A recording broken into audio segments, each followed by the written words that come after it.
Alhamdulillah. Alhamdulillahi fatiris samawati wal ard. Ja'ilil malaikati rusulan uli ajnihatin matna wa thulatha wa ruba' yazidu fil khalqi ma yasha'u innallaha ala kulli syai'in qadir. Ashhadu an la ilaha illallah wahdahu la syarika lah.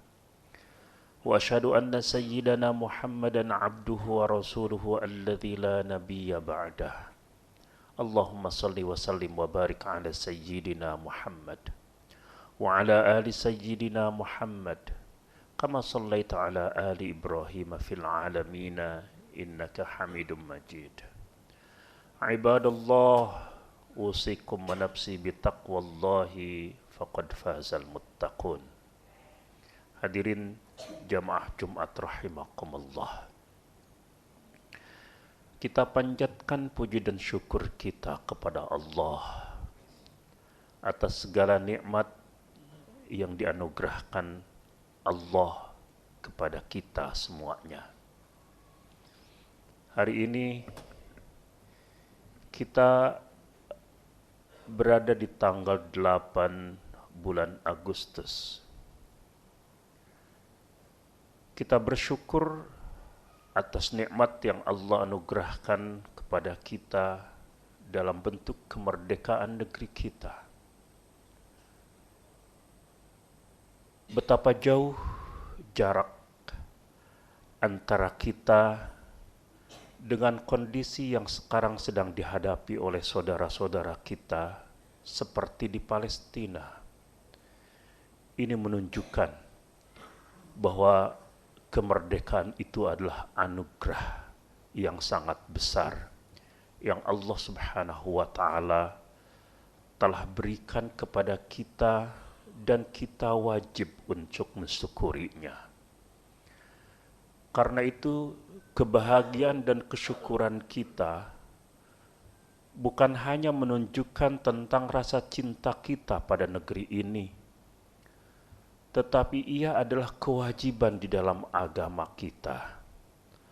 Karena itu Allah Subhanahu wa Ta'ala menyampaikan kepada kita di dalam firman-Nya, A'udzu billahi minasyaitonir rajim, wa id ta'adzana rabbukum la in syakartum la azidannakum wa la in kafartum inna 'adzabi lasyadid.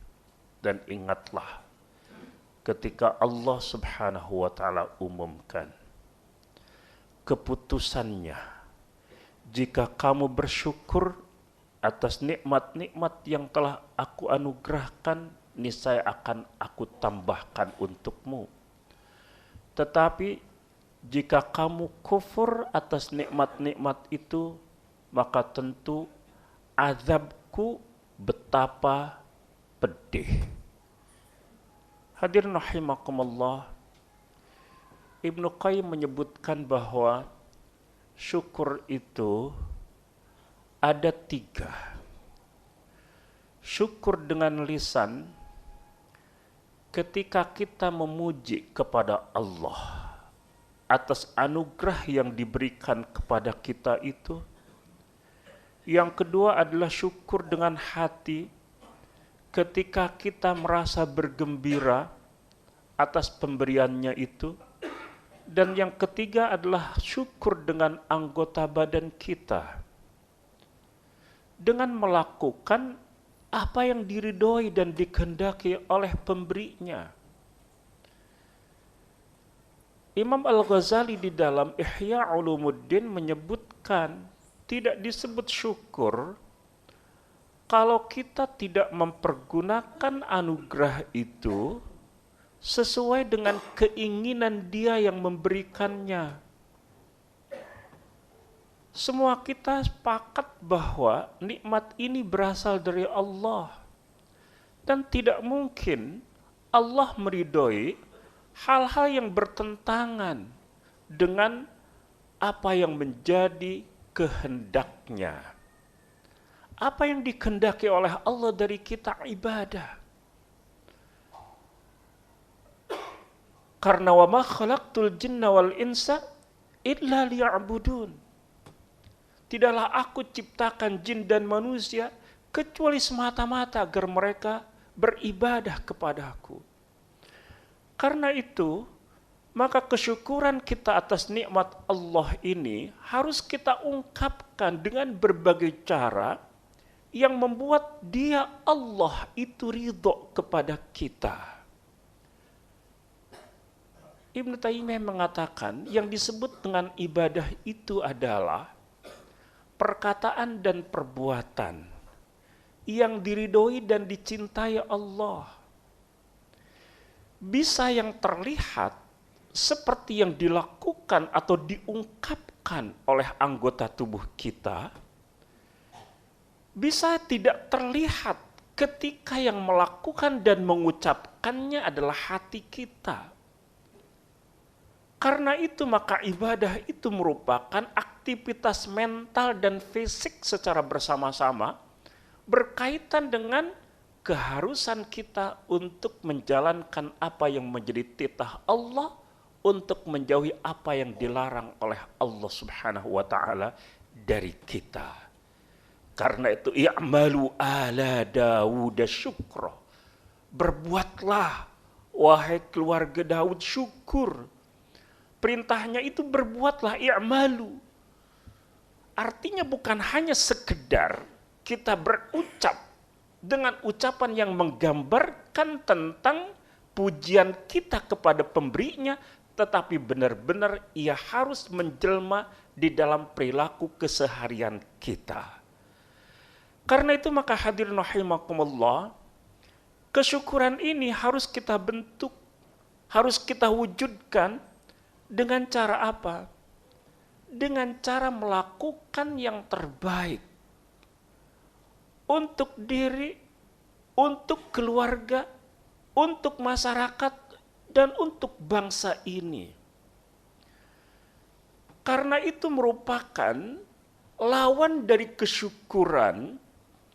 Kalau di hari-hari ini kita mengungkapkan sesuatu yang justru menunjukkan sikap kufur kita atas nikmat Allah.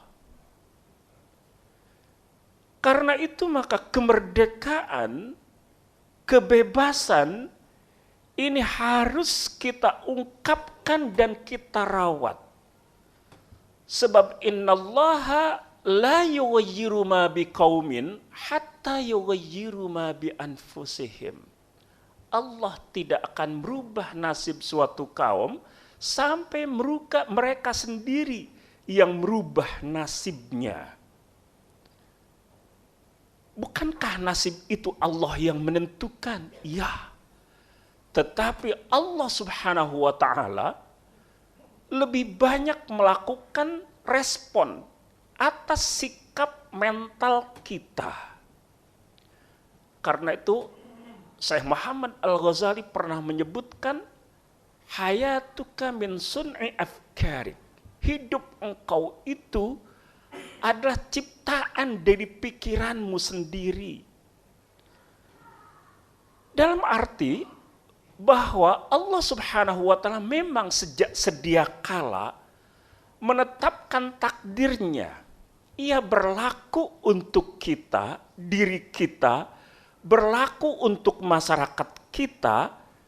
Tetapi itu semua, kata Syekh Muhammad Al-Ghazali, karena Allah Maha tahu tentang apa yang akan terjadi, lalu Allah respon sejak sedia kala berkaitan dengan apa yang akan diakibatkan dari sikap, pikiran, dan perilaku manusia itu sendiri. Oleh karena itu maka innallaha la yaghfiru ayyushrok, Allah Subhanahu wa taala innallaha la yughayyiru ma biqaumin hatta yughayyiru ma bi anfusihim, itu adalah ayat yang menegaskan bahwa sesungguhnya ada tawar-menawar antara apa yang terjadi dengan apa yang kita lakukan di dalam hidup ini. Oleh karena itu maka hadirin rahimakumullah, ketetapan-ketetapan Allah itu juga berkaitan dengan ikhtiar dan kasab.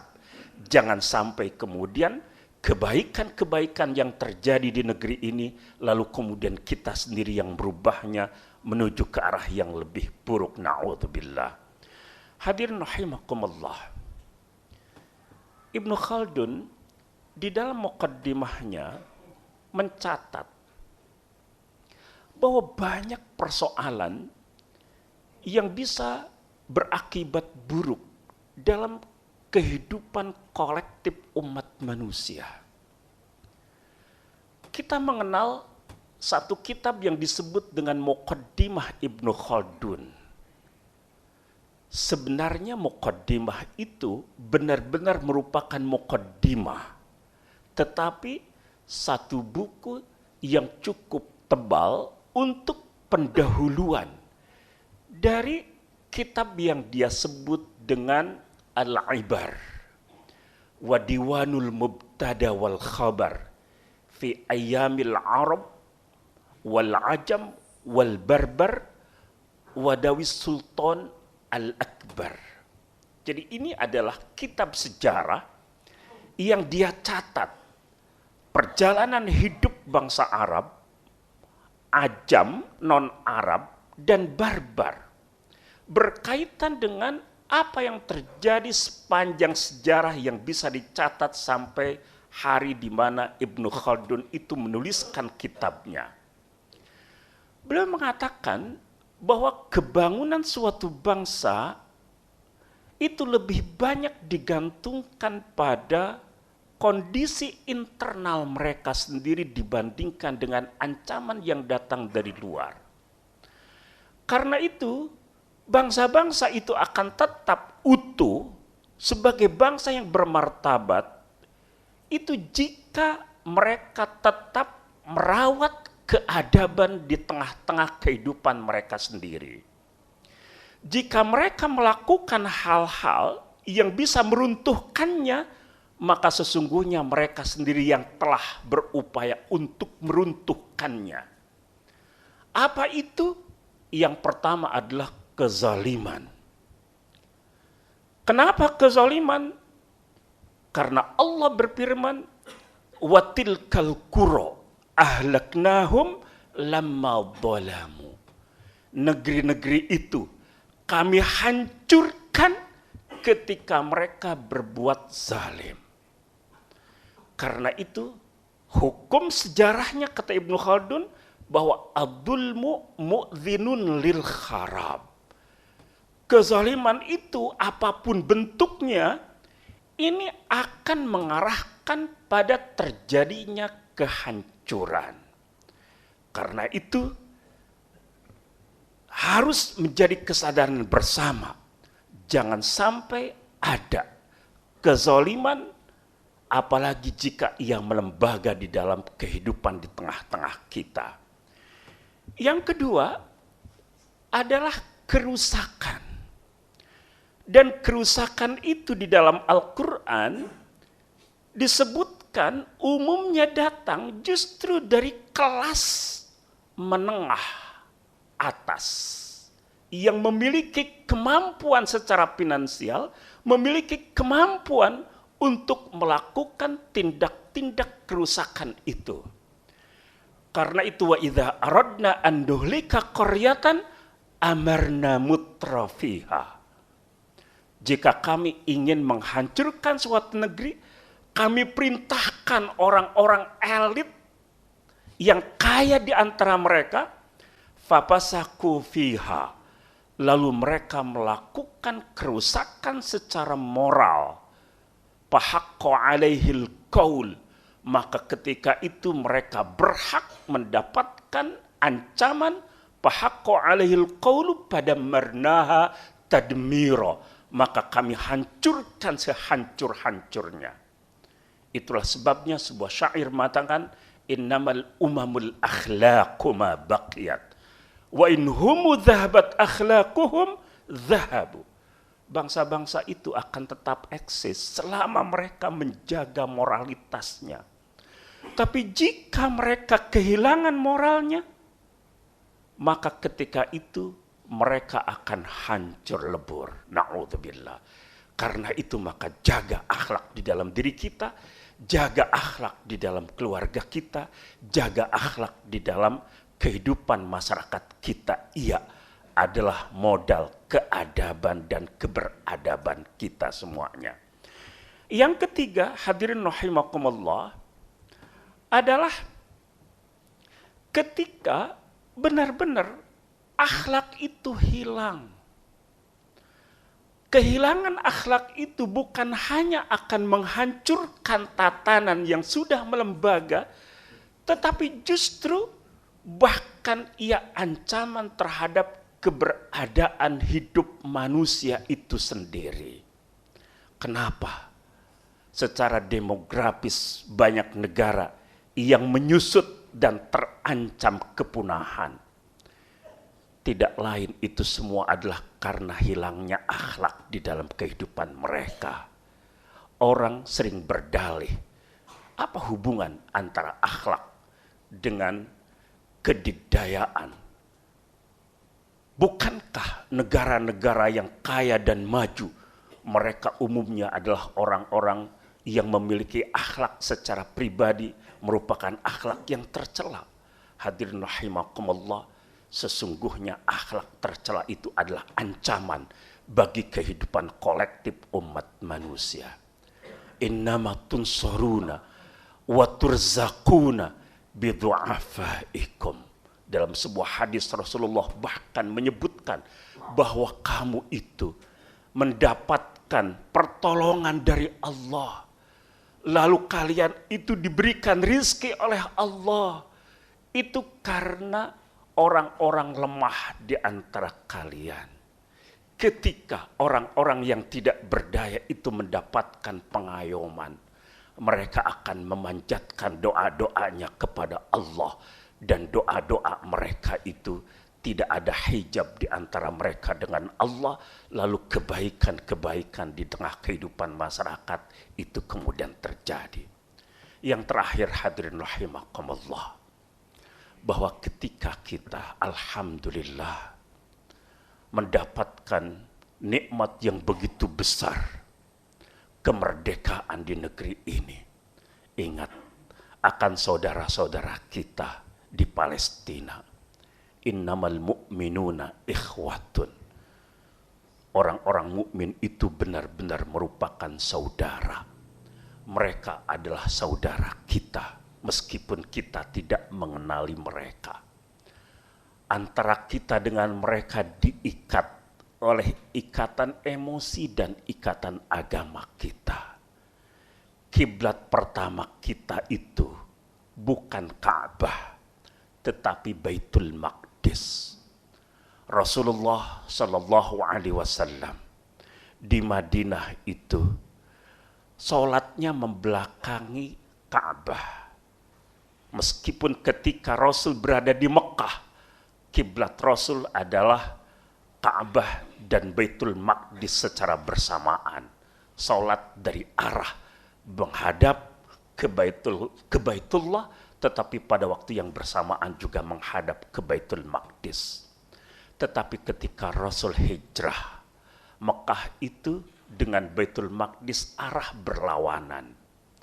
Karena itu maka Rasul membelakangi Ka'bah dan 16 atau 17 bulan Rasul sholat dengan menghadap ke Baitul Maqdis.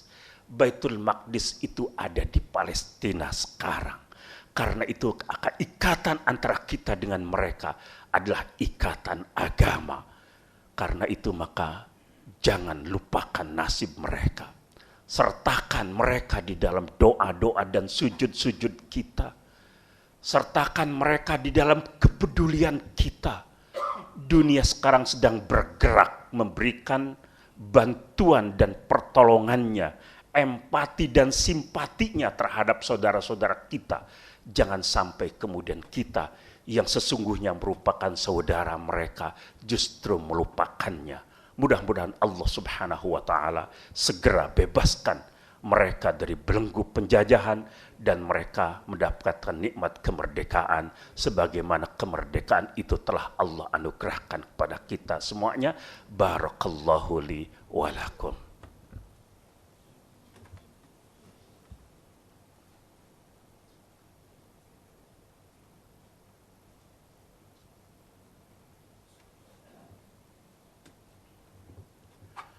Alhamdulillahirabbil alamin. Wal 'aqibatu lil muttaqin. Wala 'udwana illa 'alal zalimin. Asyhadu an la ilaha illallah wahdahu la syarikalah. Wa asyhadu anna sayyidana Muhammadan abduhu wa rasuluhu alladzi la nabiyya ba'da.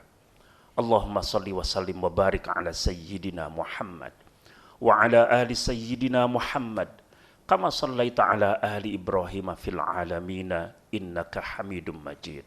Ibadallah, usikum wa nafsi bitaqwallahi faqad fazal muttaqun. Hadirin jamaah Jumat rahimakumullah, mari kita bersama-sama memanjatkan doa-doa terbaik kita kepada Allah. Mudah-mudahan Allah berkenan mendengar dan mengistijabah harapan-harapan kita semuanya. Allahumma gfir lil mu'minina wal mu'minat wal muslimina wal muslimat al ahya'i minhum wal amwat innaka sami'un qaribun mujibud da'awat wa yaqadil hajat. Allahumma aslih lana dinana alladhi huwa ismatu amrina wa aslih lana dunyana allati fiha ma'ashuna wa aslih lana akhiratana allati ilaiha ma'aduna waj'alillahumma al-hayata ziyadatan lana fi kulli khair waj'alil mauta rahatan lana min kulli syarr. Allahumma ansur ikhwanana al-muslimin al-mujahidin al-mustad'afina fi kulli makan. Allahumma ansurhum fi Filistin ya rabbal alamin. Allahumma ansurhum nasran mu'azzara. Allahumma harrir baital maqdis min kuyud a'daika a'da ad-din ya rabbal alamin. Allahumma alika binuhurihim wa na'udzubika min syururihim ya aziz ya ghaffar ya muntaqim ya rabbal alamin. Ibadallah, innallaha ya'muru bil adli wal ihsan wa ita'i dzil qurba wa yanha 'anil fahsya'i wal munkari wal baghi ya'idzukum la'allakum tadhakkarun. Qumu ila salatikum yarhamukumullah.